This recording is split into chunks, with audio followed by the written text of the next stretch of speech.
바스락바스락 소리를 내며 발밑에 부서지는 나뭇잎 소리에 가을이 깊어가고 있음을 느끼게 됩니다.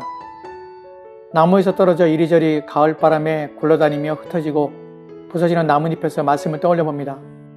여름 내에 푸르고 푸른 빛을 내며 왕성한 생명력을 뽐내는 잎들이 이제 나뭇가지에서 떨어져 말라 죽어갑니다. 나뭇잎이 나뭇가지에서 분리되면 그 생명력은 상실하게 됩니다.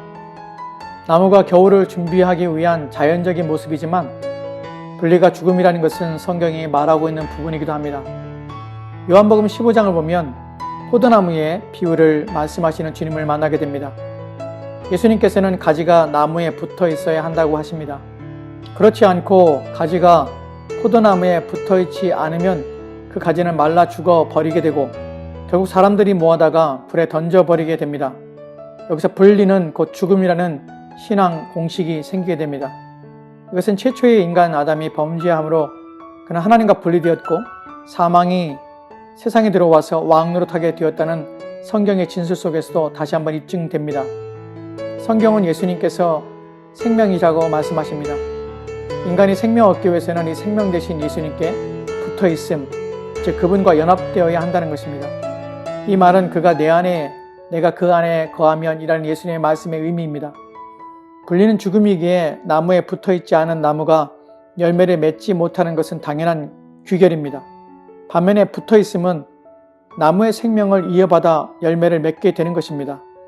예수님은 자신에게 붙어 있는 자는 열매를 맺을 것이라고 말씀하십니다.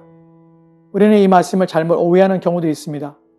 가지가 열매를 맺는 것은 가지 스스로의 노력과 수고의 결과가 아님을 알아야 하는 것입니다. 만약 가지 스스로가 열매를 맺을 수 있는 존재라면 그 가지는 나무에 분리가 되어도 열매를 맺을 능력을 보유해야 합니다. 그러나 분리된 가지는 결코 그럴 수 없습니다. 왜냐하면 생명이 그 스스로에게서 나는 것이 아니기 때문이 그렇습니다. 열매는 가지에게 노력이 아니라 나무의 생명력의 결실이며 결과물인 것입니다.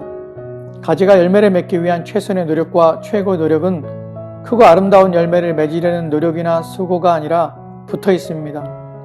가지는 열심을 다해 나무에 붙어 있는 것이 가지가 할 수 있는 최고의 일입니다. 이는 그래야 자신을 통하여 나무의 생명이 열매를 맺게 되기 때문이 그렇습니다. 오늘날 어리석은 신자들은 붙어 있음, 즉 예수님 안에 있는 것에 매진하지 않고 스스로 뭔가를 해내려고 하는 우둔한 신앙생활을 합니다.